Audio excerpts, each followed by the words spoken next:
Okay, so what's more likely? The Ravens, who have a one-game lead in the AFC North, lose that to a team like the Bengals or the Steelers, or the Cowboys lose their hold on the NFC East, I can't believe I'm saying that, to the Washington football team, which is 2 games back with 5 to play and 2 games to go against Dallas, which is more likely. I'm going to go with Baltimore on this one. Again, I don't feel warm and cozy about Dallas.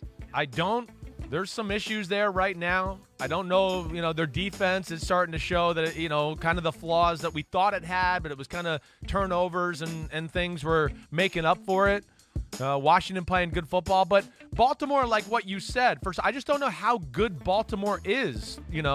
They have injuries. There's some underwhelming parts of their team. They are inconsistent. Their run game's not the same as years past. It's Lamar Jackson, period.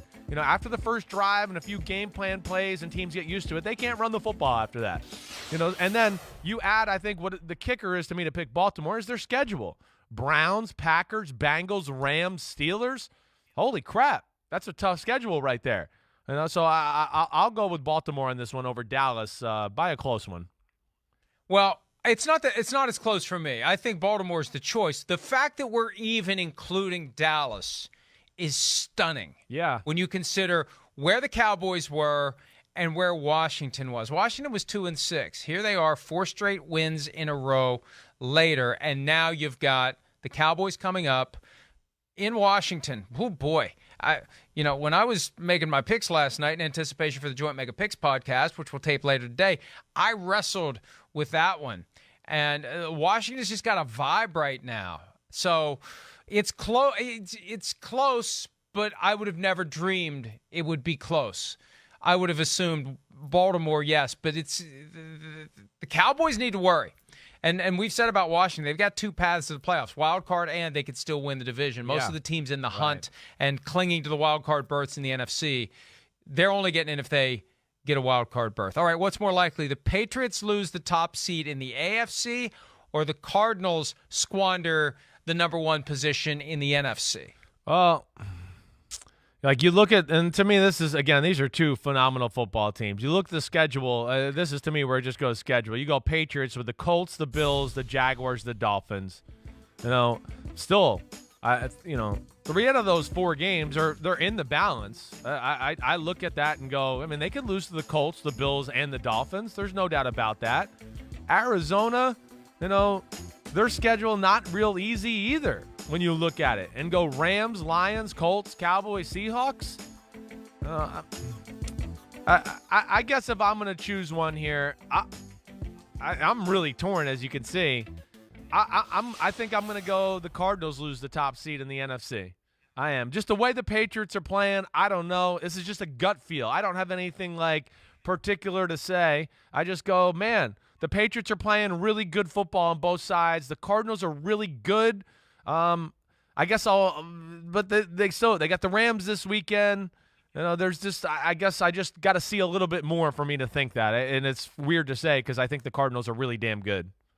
But think about the Patriots getting their bye now, getting extra time for the final 4 games of the regular season. Boy, who did that happen for last year, that they had extra time before their final 4 games of the regular season? Yeah, the Bucs. So they can get rested, they can collect, they can self-scout themselves, they can do what they need to do to really shore up any weaknesses they may have and get ready for the stretch run. I think the Cardinals are far more likely to lose the top seed because they're holding on to it by 1 game. Yeah. If they're in a 2-way tie with the Packers have it. Now, 3-way tie gets a little more complicated because the Bucs and the Packers didn't play, the Bucs and the Cardinals didn't play, so you start doing different tiebreakers to resolve it. But I just think the Cardinals are more likely to lose it. All right. No, wait. Go ahead. You made a good point there too. I think the competition we can look at has got to be a part of that conversation. You're right. You lose that tiebreaker to Green Bay. Tampa, of course, nipping at their heels. New England. They got the advantage of they beat Tennessee, who's still the 2nd team in the AFC. Baltimore, we just talked about, has a really tough schedule. I would imagine them losing a game or 2, maybe. I do. And, Kansas City been so inconsistent, and I can't just sit here and go, oh, yeah, Kansas City's definitely going to win the rest of their games. I think that's why I think we probably both lean towards New England in that one. Yeah, it's packed together in the AFC, and when it's packed together, advantage, greatest coach who's ever coached. Huge advantage, greatest coach who's ever coached when it's all packed together like that, because he's going to find a way to do what he needs to do to keep navigating the schedule. What's more likely, the Bills miss the playoffs or the 49ers fail to make the 7-team field in the NFC? Wow, that's another tough one.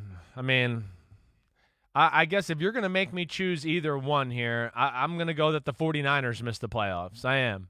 The 49ers, I look as a playoff team, and, man, if they got in, I think they could be dangerous. But they seem to have a little bit of that Chiefs disease this year to where they just mess up certain games.